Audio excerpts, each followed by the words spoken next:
Good morning. Welcome to our session on Destination 1 on democracy and governance. We are having the session cut into two halves.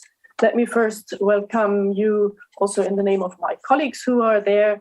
Julie Bellario, she will start off with a short presentation reminding you of the policy context of Destination 1 and outlining topics, which I hope you have all read. If you have not read yet in detail the topics in the work program part we are talking about, you can find the work program in the website on the info days. To be precise, in the right bar, you have a button that says Document Library, and there on the second page, you will find the exact work program text.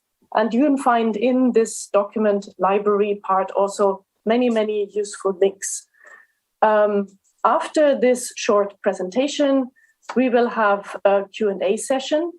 In order to ask the questions, I would like you to use the Slido. You can see here the Slido links. Please take careful note of that.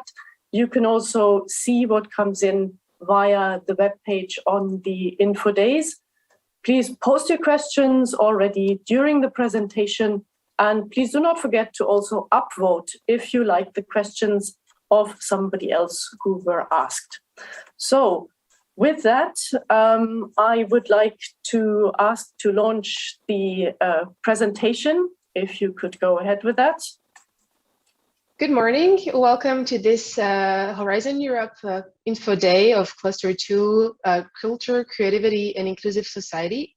My name is Julie Ballerio. I'm a policy officer in the European Commission's Directorate General for Research and Innovation in the unit called Democracy and European Values.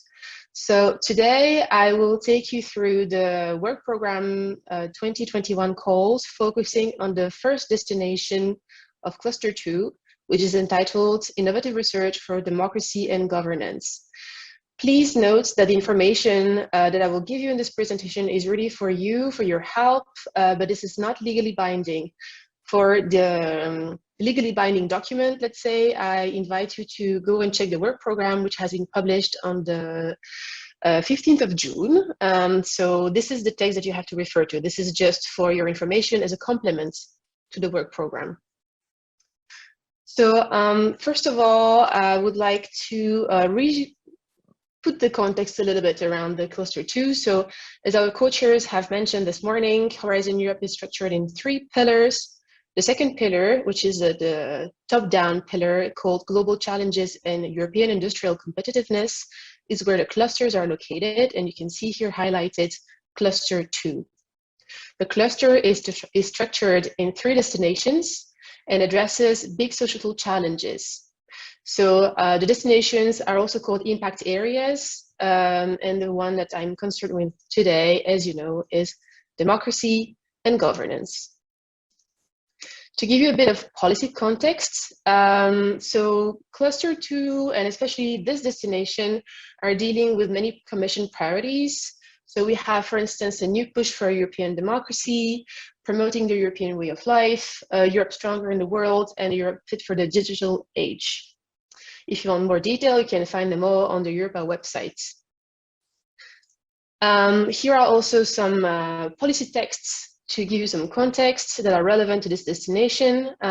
You can also find the full text of the initiatives and the communications on the Europa website. There is, for instance, the European Democracy Action Plan, the EU Action Plan on Human Rights and Democracy, the EU Charter of Fundamental Rights, and a Union for Equality, the Gender Equality Strategy. I invite you to read these documents to have a fuller picture of the policy context of this destination. So without further ado, as explained by our director, Mrs. Norstedt, Horizon Europe was designed with an impact-oriented logic. So departing from challenges to democracy that we are facing now, topics were designed to reach expected outcomes that will enable the EU policy to tackle them adequately. So the challenges that were identified in this destination are that democracies are more fragile than in the past, that levels of trust in the political institutions are in decline, and that multilateral global governance is under historic stress. So this is why the aim of this destination or impact area is to enhance democratic governance and citizens' participation. So the expected impacts, so what we are expected to reach after the research has been carried out, is that democratic governance is reinvigorated by improving the accountability, transparency, effectiveness, and trustworthiness of the rule of law-based institutions and policies, and through the expansion of active and inclusive citizenship empowered by the safeguarding of fundamental rights. So this destination is structured in two years. So I will focus here on the 2021 calls. There are 5 topics, and in 2022 there are 9 topics that are planned, which I will not cover today in this presentation. And the budget that we have per topic allows to fund more or less 3 projects. So all topics are research and innovation actions. That's also very important. So I'm mostly focusing on innovative research to attain the expected outcomes and the impact that we are looking for. The first topic here is the future of liberal democracy in Europe. So this is a research and innovation action, and the total budget will be 9.9 million euros. So with that, we are expecting to fund, again, 3 projects, more or less. So to give you a bit of the rationale behind this call, European societies are diverse and composed of multiple identities, cultural backgrounds, but also constitutional traditions. And in contrast to that, certain political forces have promoted a vision of homogeneity and hierarchical control. Some have been challenging key foundations of liberal democracy, like the protection of the rule of law, the separation of powers, women's and minorities' rights, and so on. They are providing visions that often conflict with the EU's priorities and values. And these narratives, well, influence the public view on pluralism and fundamental rights. But also, on the other hand, they inspire counter discourses and some resistance. So together with a strengthening of powers of the executive, these developments could potentially undermine the stability of democracies. Furthermore, the liberal democratic model is challenged by non-liberal global players, such as China and Russia, and other external factors, such as the COVID-19 pandemic and the climate crisis. And in that context, these non-liberal global players present democracies as weak in solving complex problems collectively. So we feel that there is a need for a multidisciplinary reflection on the foundations of liberal democratic governance and on in order to establish how and what should liberal democracy look like in the future. So this is why the scope here is to look at internal and external challenges to democracy, the functioning and public legitimacy of key elements of the European liberal democracy, such as the rule of law, human rights, and so on. And the question is how to ensure that liberal democracies can respond to challenges. And there are 2 expected outcomes here. We expect to receive from research robust visions on the future of liberal democratic institutions. But we also expect recommendations, toolkits, narratives, methodologies on how to reinstate the legitimacy and effectiveness of liberal democracies. So I will now move on to the second topic, which is called Economic Models and Modern Democracies. Again, this is a research and innovation action for a total envelope of 9.9 million euros, with which we are expecting to fund 3 projects. Here, the context is that, well, economic development has improved life conditions and enabled the consolidation of liberal democracies. Okay.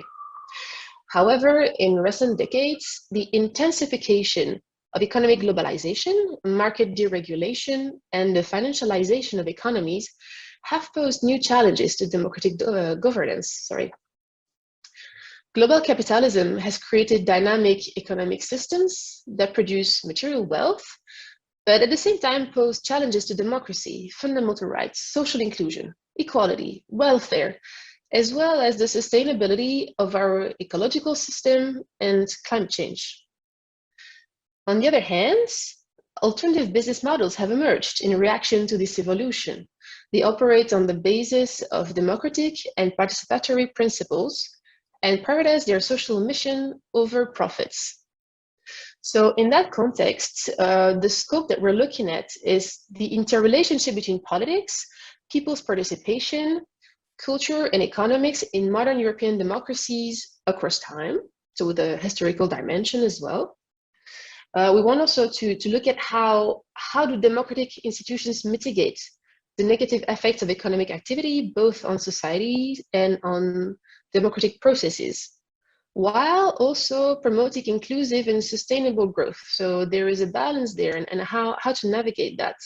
And similarly, which innovations could make corporations more inclusive, more accountable, more socially responsible, and environmentally sustainable, while still preserving their innovation and flexibility. The expected outcome here is recommendations for greater democratic accountability and inclusion in the economic process. Sorry. Now I will move on to the third topic, which is called Feminisms for a New Age of Democracy, Research, Innovation, and Action, again, for 9.9 million, so 3 projects, more or less. Here, the wider context is that gender equality is a fundamental value of the European Union, and it lies at the core of European democracy. It's been reinforced by the gender equality strategy that was adopted by the European Commission. However, much remains to be done to ensure true gender equality in our democratic processes. So recent, or more or less recent developments, such as the Me Too movement, for instance, have given new impetus to feminist discourses in politics. But at the same time, there has been a societal and political backlash against feminism centered around traditionalist, masculinist, and authoritarian discourses. So research is needed on the theory and the practice of feminism or feminisms in the face of a changed and changing reality in the EU, but also beyond. And we would like also to include here the context of the COVID-19 pandemic. The scope here is that we want to see how did modern feminist thought and gender analysis contribute to the renewal of fundamental political concepts like, for instance, equality, identity, solidarity in democratic contexts across the EU and beyond. How can we counteract gender equality, anti-gender equality, sorry. How can we counteract anti-gender equality and anti-feminist discursive strategies and backlash tactics? And how to engender, quotation marks, democracy, taking into account intersectionality in European societies. So the expected outcomes are that we would like to see more gender equality, of course. We would like to have some strategies to countering gender equality repressive strategies and policies. And would like to understand better how feminism and gender are used in extreme populist discourses. For the fourth topic here, which is called Democratic Politics in the EU's Neighborhoods, again, Research Innovation Action, 9.9 million euros. The context is that the color revolutions in Eastern Europe in the 2000s, as well as the Arab Spring in 2011, gave some hope. They gave the hope to be boosters of democratization in the European neighborhood. But some democratic advances coexist with the continued persistence of authoritarian rule in Eastern Europe, the Middle East, and North African countries. So in this call, in this topic particularly, the scope is to look at the EU's actual role in promoting democracy and to come up or to identify with what are hands-on innovations that are needed in democratization policies. The expected outcomes here are to our stock taking of developments over the last decade so that the EU's democracy support efforts can both regain traction and be revamped or fine-tuned where necessary. We also expect a policy toolkit to support liberal democracy in the European Union's neighborhood, an evidence base for the midterm review of the implementation of the Action Plan for Human Rights and Democracy, and reflection on the EU's aspiration and role in supporting democracy in its neighborhood. And so the last topic of this 2021 call, Democracy and Governance, is of course focusing on the pandemic that we are experiencing and we have been experiencing in the past 2 years. This is called Politics and Governance in a Post-Pandemic World. This is again a research and innovation action for 9.9 million euro. Well, as you have noticed, I'm sure the COVID-19 crisis affects our societies in profound and multiple ways. There is, of course, a public health threat, but the crisis also causes economic dislocations, social disruptions, and information disorder. And all of that tests the political processes and institutions. In particular, certain measures taken by national governments in the context of states of emergency to contain the virus represent fundamental challenges to democracy, the rule of law, and fundamental rights, including women's rights. However, this crisis also opens opportunities for positive change and for innovative new solutions that research actions can help to identify and grasp. So this is why the scope here is actually quite wide and complex. So one of the things we would like to investigate or to be investigated is, do people want more or less EU? How can the EU complement national governments' efforts in crisis? And what is the legitimacy of the European Union in doing so? What is the impact of the different exceptional or crisis politics? How did crisis response affect trust from the citizens in the institutions, for instance, but also between citizens? What changes and reforms are required to enhance capacity to react to future similar crises?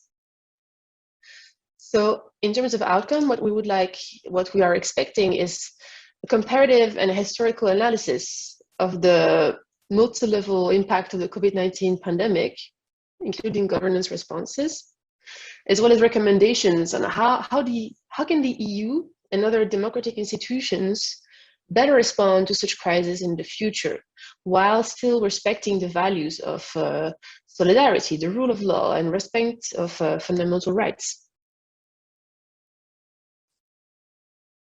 So I will now move to the budget for Destination Democracy and Governance. So in 2021, the budget is 49.5 million euros, but in 2022, it will increase to 81 million euros. So to give you an outlook of the 2022 call, which will be called Reshaping Democracies, you can expect there to find topics related to AI and big data and how they can help or impede democratic processes, civic participation, inequality, education, media, social networks, and how they impact democracy. Topics on extremism and on global governance. So this is a non-exhaustive list. The work program will be published later. We just about published this one, which brings me to the timeline. It was a long birthing process for this new framework program to come to life. But now that the work program is published, the calls will close on the 7th of October 2021. So the calls for 2021 in cluster 2 will close on the 7th of October. This is very, very important. And please, please, please do not wait until the last minute to submit your proposal. That's what a lot of people do. So you might experience technical problems if you wait until the last minute, and this is clearly undesirable. I would also recommend you to work or to prepare your proposal on a Word document or anything at all that is not the template or not the submission form on the Funding and Tenders portal, because the problem with online submissions is that they are not immune to technical glitches. So make sure that you always have a backup of your proposal in case there is any sort of issue. Another thing about your proposal is that there are well, there has been changes compared to H 2020 in terms of proposal submission, evaluation, and implementation. So for this, there are sessions dedicated to these horizontal issues organized during the Info Days. So please check on the website to see if there are some sessions you would like to attend. There are also some dedicated webinars on how to prepare a successful proposal that have been organized by the European Commission. You can find the link here on the slide. I invite you to take a picture, take a snapshot if you want to make sure that you have the link. You can also find the link by Googling or using your search engine, Funding and Tenders Portal webinar, how to prepare a successful proposal. It will redirect you to 2 different webinars. If you have questions, some people may have had them before you, so please check the frequently asked questions portal of the Commission. The link is here. And another resource that's for you that exists is the national contact points. So national contact points are people who are trained to help you put together a proposal and to answer questions about the submission process. So what you can do is check their website and see which is the closest national contact point to you. They will always be happy to help. So finally, just to stay up to date with the European Commission Research and Innovation policies and community, you can follow us on social media. Here you have our different handles, the websites for Horizon Europe, for Cluster 2, and on the budget. And on that note, I would like to thank you very much for your attention. I hope this was helpful. My colleagues are now here to answer any question you might have on this particular destination, democracy and governance. So please fire away. Thank you.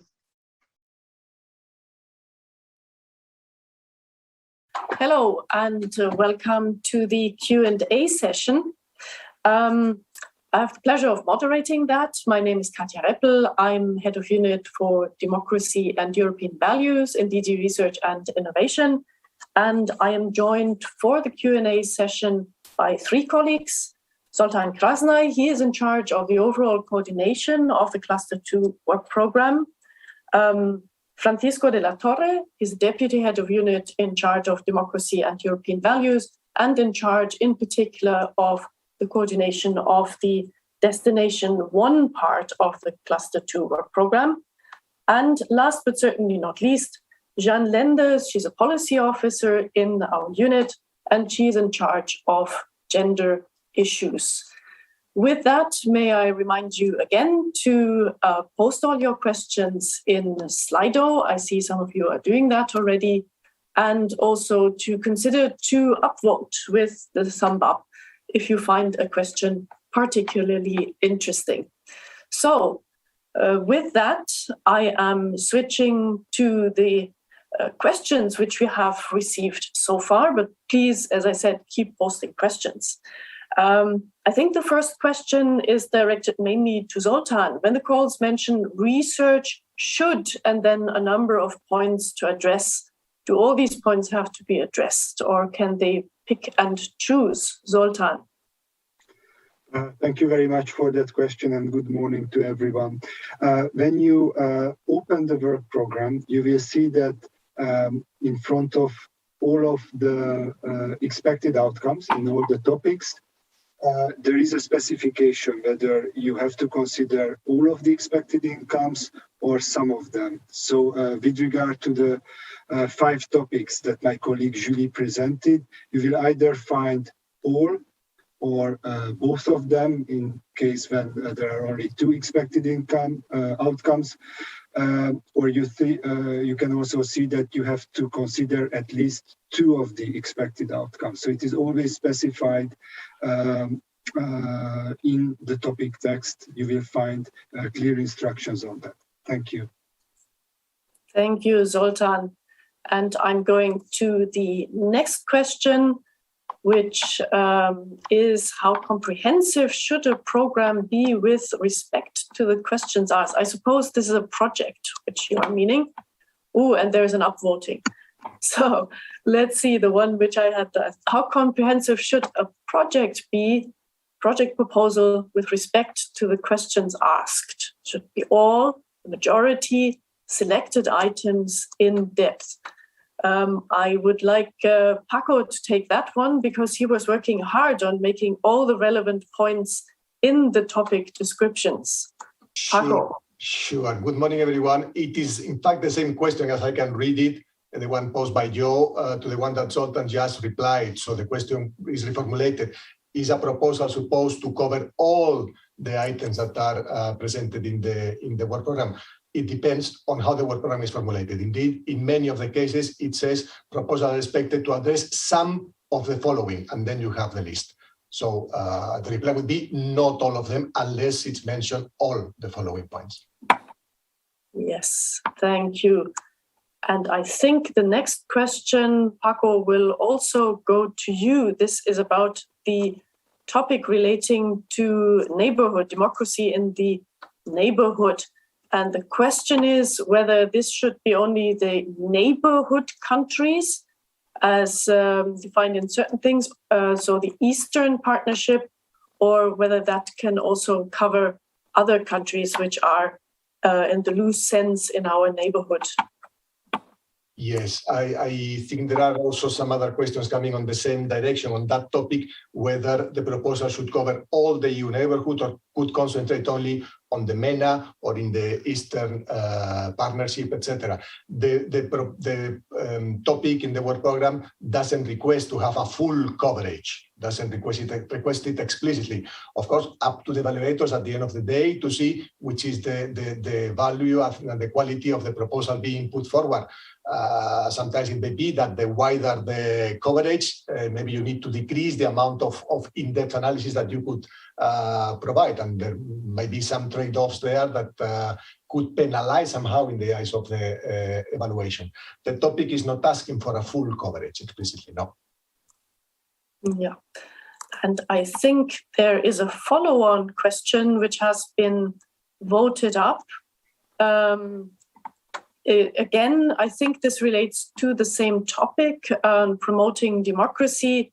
To what extent can research focus on countries in the global south, where the European community is active in international development? I think we are focusing on the EU neighborhood. I think we are going too far on that direction as the question is being formulated. So is the EU neighborhood as it is presented in the external relations domain? Yes. And be also reminded that in 2022, there are also opportunities to do something more on a global scale and look beyond the neighborhood per se. That's a good point, Katya. Indeed, there is a topic in the call of 2022 on global governance, where the geographical coverage is certainly wider. Yeah. So next round, I see you're heavily into upvoting and voting in several directions. There is a question on the UK institutions and universities. Can they still act as an applicant and even as a project leader in Horizon Europe? I suppose, Zoltan, you would wish to take that question. UK, can they be leaders in projects? Katya, I can take this, but we also have Rosanna with us on international cooperation with the most up-to-date information. Okay. Is Rosanna online? Yes, thank you. I am online, and of course, UK is one of the potential associated countries. And as such, of course, now negotiations are ongoing. And if they are not finalized by the signature, there will be transition measures. So for the time being, UK has to be considered as a potential associated country, of course, bearing in mind all the other eligibility conditions, in particular for the minimum number of member states and associated countries in consortium. So yes, the answer is yes. Thank you, Rosanna. So we go to the next question. How important are cities in this destination and the call on drivers of inequality trends? Would a proposal focusing mainly on cities stand a chance to win? I suppose that depends. Paco, would you like to pick up on that? I pick up on that, just clarifying that maybe the attendee posing that question could wish to repost it again at the third session, which is the one where this topic he mentions on equality trends is actually published. So that topic pertains to the destination social and economic transformations. In any case, let me say a word about cities. Absolutely, cities are crucial in the destination of democracy and governance. And you will see, or you may have seen already that, for instance, in the call 2022, which is not the angle of this session, there is a topic on participatory governance, and cities are leading labs of participatory democracy. But the topic on inequality trends, that corresponds to social and economic transformation. I think it's better that colleagues in charge of that one could take up that question if posted again at that session in less than a couple of hours. Will be live. If a proposal could stand a chance only referring to cities, it's not the only factor, of course. That's very difficult to anticipate. Thank you, Paco. Yes, there will be sessions on the destinations 2 and 3, indeed, following a little bit later in this morning. Now, that brings me to the next question. The budget is quite high per topic for social sciences. What is expected from projects with regard to outcomes? Should there be a real change in governance? So this is a question relating, I think, to our log frame with outputs, outcomes, and ultimately impacts. I wonder whether Zoltan or Paco wants to pick up on that question. Zoltan, you're nodding. Yes, this is a very good question, but I would like to say that the budget is not at all different of what you might be used to in the previous research and framework program, Horizon 2020. The budget, if you read the work program, is between 2 and 3 million euro per winning proposals. This is more or less the same as it used to be already in the 7th framework program. So what you saw on the slides presented by my colleague Julie, it was about the overall topic budget. But if you read the work program, you will see that there is a possibility, a theoretical possibility to finance around up to 3 winning proposals per topics. So the budget is the usual size. With regard to the outcomes, the European Commission is not expecting proposals toppling autocratic regimes and install major changes in governance. Obviously, the expected impact is something very large, where different proposals can contribute with bits and pieces, and more contribution is expected on the outcomes, which are in the topic text, but those are contributions as far as it is possible in a research and innovation proposal, in a project. So it is an impact logic that should be presented by the proposal makers, explaining that what you propose to do as research and innovation and communication and so on and so forth, how can it contribute to provide evidence-based or policy recommendations or toolkits, data to go towards the expected outcomes on the shorter term and towards the expected impact, which is an overarching objective of the whole destination. So we are realistic and we know what can be achieved in a research and innovation program, but there should be a movement towards those expected outcomes and then also towards the expected impact. Thank you very much. Thank you, Zoltan. Of course, if you have ambitions to give full impact to the policy recommendations and findings that are coming out of your projects, feel free. We would really like to encourage you again, as done in some already pre-recorded webinars, to take good care of your dissemination plan and start as soon as possible to get your messages, your findings out to the relevant stakeholders in the field, including to governments, if you wish, if that enhances the impact. And that brings me to the next question, which I suspect is a little bit more for Destination 2. Is the call open for artistic research? What are the expected outcomes in more detail? Can artistic products be considered as outcome? I'm struggling a little bit to imagine what that is. Maybe a wonderful flowchart and painting on how democracy works or fails to work. Paco, would you like to pick up on that one, or shall we relegate it immediately to Destination 2? We can give it a try, and if Zoltan, you feel willing to complement, certainly as the attendee having posed the question knows, there is a destination on cultural heritage, where in principle that angle is more covered. But there is maybe an in-depth question there. Could artistic production be considered as an outcome of the project? I'm wondering, for instance, in the topic that I mentioned before that will come, not this call, the next one on participatory democracy. There are ways, I mean, and culture and culture implication and engagement as a way of promoting citizen participation. That's a clear it's a clear means to achieve it. An artistic product and outcome of a research project.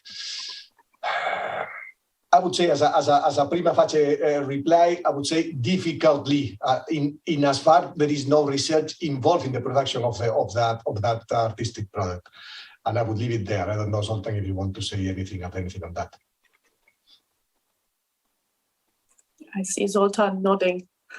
It's a little bit difficult to imagine. Maybe for the dissemination strategy, some pieces of art could be helpful, but as outputs per se, that would require a lot of imagination. That brings me, I think, back to the topic which we had already before on neighborhood and so on.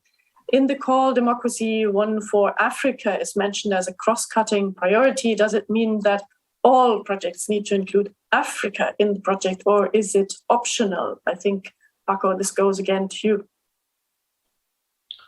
And I would say what I said before, the topic is not asking for a full coverage. And therefore it is not expected that everything is in there. I cannot go beyond that, I would say, in the reply. As I mentioned also before, the more complete coverage you can provide, ensuring also quality and the reliability of the data that is being used and compiled, the better, of course. But the topic is not expecting the full coverage. Yes, thank you very much. Which brings me to the next questions.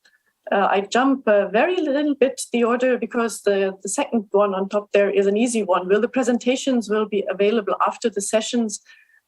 Yes, we will put a PDF version of the PowerPoints online, and the session per se will be recorded. And that brings me to the currently top voted. Can you speak on the types of concrete outputs that are expected and or allowed? Publications and journals, conferences, public campaigns, government advocacy. Who wants to take that? Maybe Zoltan in general terms, and adding by Paco then a couple of specificities on our topics in Destination 1. Is that okay? So outputs, which outputs can be accepted?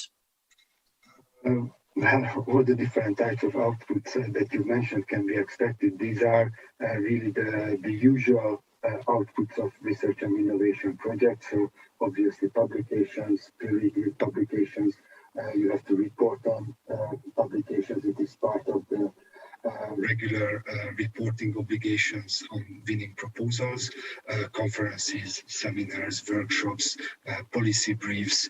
I always recommend to take a look on some already running or closed winning projects before preparing your proposals. I think it is very useful, and I would also recommend to contact your national contact points because they have a lot of experience on how to prepare proposals.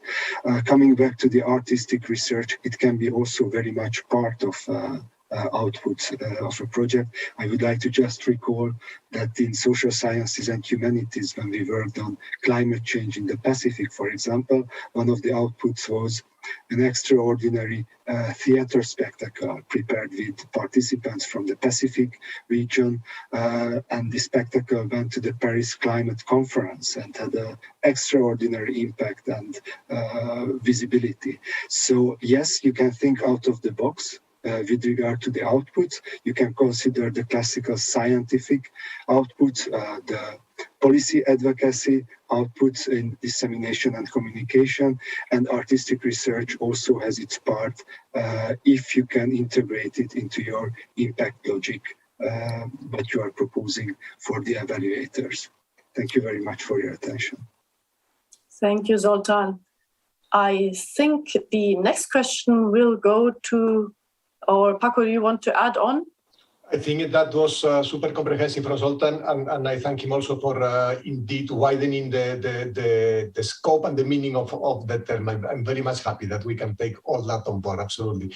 And yes, let me just underline what he mentioned before. I mean, of course, the European Commission, when designing the work program overall, we want to be ambitious and there is an impact logic behind, but he used a very correct term. We are also realistic, and what we are expecting from you when you prepare your proposal is that you are capable of showing in it which is the logic, which is the steps you are taking and how you see your project contributing in the short term through the outputs, in the mid-term and in the long term to the long-term impacts, of course. But it is clear, and everything here in the House is well aware, research is an uncertain endeavor. So no worries on that front, I would say.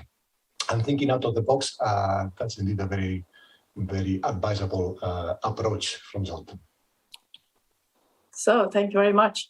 Now, the next question, I think, is for Zoltan, rather. Will there be another information day on the 2022 topics as well? As far as I'm informed, there isn't really a full decision on that. Zoltan, can you tell us a little bit more? Katja, you are absolutely right. I haven't seen a decision on that, but practice and history would say that usually we try to organize an info day for every part of the work program. So I really hope that there will be an opportunity to present in details the topics of the 2022 part of the work program. The deadline for proposals on the 2022 part is in April 2022, so there is still time to organize second info day. Yes, and there is a follow-on question. I see it as a follow-on question.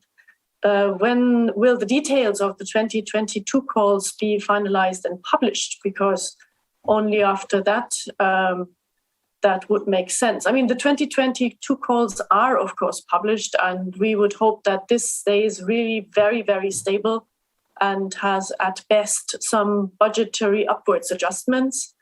But are there any points you want to raise on that, Zoltan, with regard to the 2022 calls? I would like to insist and just highlight what you've mentioned. So the 2022 part is approved by the European Commission. It is published and it is reliable information. When you open the work program, you will find in that cluster, in cluster 2, calls for 2021 and for 2022. But the 2022 part is not a draft. It is an approved part of the work program. It is official, so you can already consider that. What can eventually happen, and we saw that in the past under Horizon 2020, there are sometimes updates which can modify maybe some budgetary elements or to add new topics if extra budget becomes available. But what you can find in the work program will stay and will not be removed. So you can already consider how to prepare your consortium for 2022. Thank you very much, Zoltan. This is reassuring. And next question. What is the recommended project duration? I suspect this is again for Zoltan, unless Paco wants to make any specific points on the Destination 1 topics. Not really specific points. I mean, historically, we can see a certain tendency to have an average duration, but I would say it very much depends on the content and what the proposals are putting forward. I mean, historical data is also there, nothing hidden. And if you go in the portal and check, you will see that on average, the projects on our destinations, the three of them, and the Horizon 2020, the previous configuration, lasted around 3 years, the average one. But it doesn't mean anything, as I would like to underline that. It depends on the content of your proposal and the scope it brings forward and the resources that are being involved. There are certainly projects with other durations that go over, or at least up to 4 years. Very much depends. I don't know if Zoltan wants to complement this. Okay. Zoltan has apparently nothing else to add on that, which brings me again back to the question on our neighborhood project. Has this topic to focus or involve the MENAs or the Mediterranean region, or is it sufficient to focus on the eastern neighborhood? I think, Paco, you already answered it sort of in the inverse direction. Yep. And I will not say it is sufficient to focus on. What I'm underlying is the topic is not expecting a full coverage, is not requesting explicitly a full coverage. Whether coming with a proposal with a full coverage and good quality will increase your chances, that seems clear to me also and to anyone, I guess. But the project is not explicitly requesting that full coverage. Thank you very much. That brings me to the next question, which I suspect will go to Jeanne. Feminism and democracy. Is the outcome of identifying contributions of feminism to renew democracy more prominent than countering anti-gender discourses? Please, Jeanne. Hello, everyone.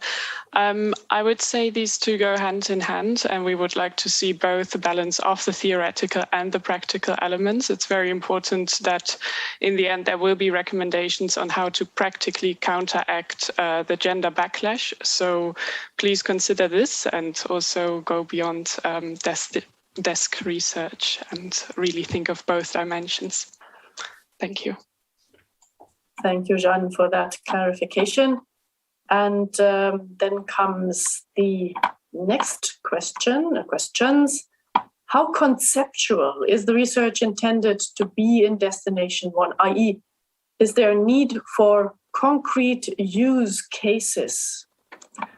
Who would like to take that one? Paco or rather Zoltan?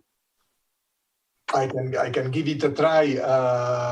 I would say there is a natural tendency the type of topics and the scientific domains that we are covering to have a heavier weight of a conceptual normative aspect or dimension in the research, but it certainly is not an exclusive one.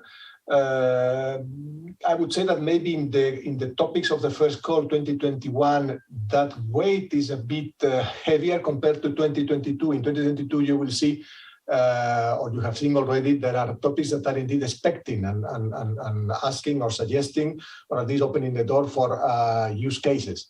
In some of them, I'm thinking of the education for democracy or media, or the impact of artificial intelligence, big data, etc. Probably the 2021 topics have a bit more of weight on the normative conceptual angle. if I may put it like that. Thank you, Paco. The next question, I think, is for Rosanna, and that is about Switzerland. Now, how is it going with the Association of Switzerland, which was a bit bumpy in the last few weeks? Can you enlighten us, please? Yes, thank you, Katja. So, in fact, the situation for Switzerland is a bit more complicated because the opportunity to consider the Swiss association to the multi-annual framework program, including Horizon Europe, needs to be assessed globally, taking into account the developments of the EU-Swiss relation as a whole. And in particular, there was the announcement on the 26th of May of the Swiss to terminate the negotiation of the institutional framework agreement. So in practice, in the meantime, we should consider Switzerland as a third country, and therefore Swiss participants should join consortia on their own funding. Of course, they remain eligible to participate, but as a non-associated third country. Thank you. Thank you, Rosanna. I think there is another question which will go to you. Just to take the easy one, which is middle, the questions raised on Slido for them are widely relevant. Could you post them online for all? Well, the entire recording of the session will be available online. And for the rest, if you want to post questions, please also use the research inquiring service. But back to you, Rosanna.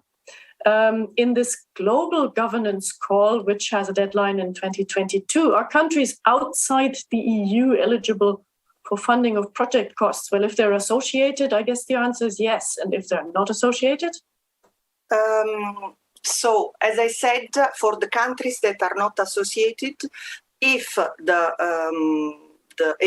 negotiation agreement is not finalized by the time when the grants agreement are signed, there will be transition measures in place. So I think that will depend really on the moment. But for the moment, we should consider the 18 potential associated countries as if they will be associated. But as I said, we should carefully consider transition measures at the time when the grant agreement. So there is time not at the call deadline, but until the time the grant agreements are signed. I don't know if I was clear on this. So non-associated countries a priori no money. Is that in a nutshell? Or expressly mentioned like the African Union in some cases? So, non-associated country, is this a coordination and support action? Because that's something that global governance is RIA. Research and innovation. Yeah. So, okay. So all third countries anyway, so non-associated third countries can participate, of course. Even, well, the point is that in all topics, even when, and unless they are explicitly excluded, because this could be theoretically the case, but even when they are not, third countries are not specifically mentioned, of course they may participate. Yeah. Good, thank you very much, Rosanna. Then I come to the next question, and that is, what if the research project has shared value between two topics? One is open for the call and the other is forthcoming, but more related to the research.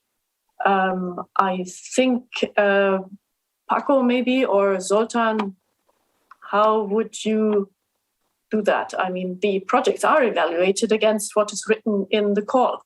So please pick the one which is closer related to the description. But somebody wants to come in? Zoltan or Paco? I don't know, Zoltan, if you want to complement something, I would say the same, Katja, as you were mentioning. There could be, but I am guessing the attendee posing that question is referring to the topic on governance and politics in the post-pandemic world, and then the topic on global governance in the call 2021-2022. I would say, indeed, you should send your application and apply with your proposal to the one where it really fits and you see it's bringing added value, and also where you will be best capable of showing the pathway to impact that we were referring to before. So where it accommodates more naturally based on the topic description. May I come in also on this? Yes, please. Zoltan, go ahead.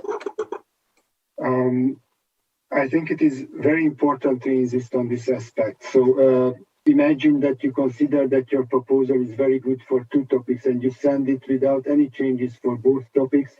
You are shooting yourself in the feet. So evaluators will consider that it is not a serious proposal because topics are not exactly the same, and they are really briefed and requested to evaluate against the topic description as it is published in the work program.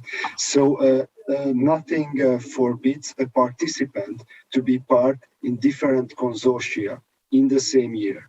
It is absolutely according to the rules. Or the same consortia can very well prepare a proposal for one topic in 2021 and another proposal for 2022 in another topic. But it should be clear which is your selected topic, and you should really steer your proposal to respond to that topic description. And I think it is really, I'm coming back to the recommendation, talk to existing projects, running projects, experienced peers, and also to your national contact points. Those are really basic elements that you have to keep in mind. And also if you would like to send once again the exact same proposal, it is checked by the European Commission. There is a question in the proposal whether you've already sent the same proposal.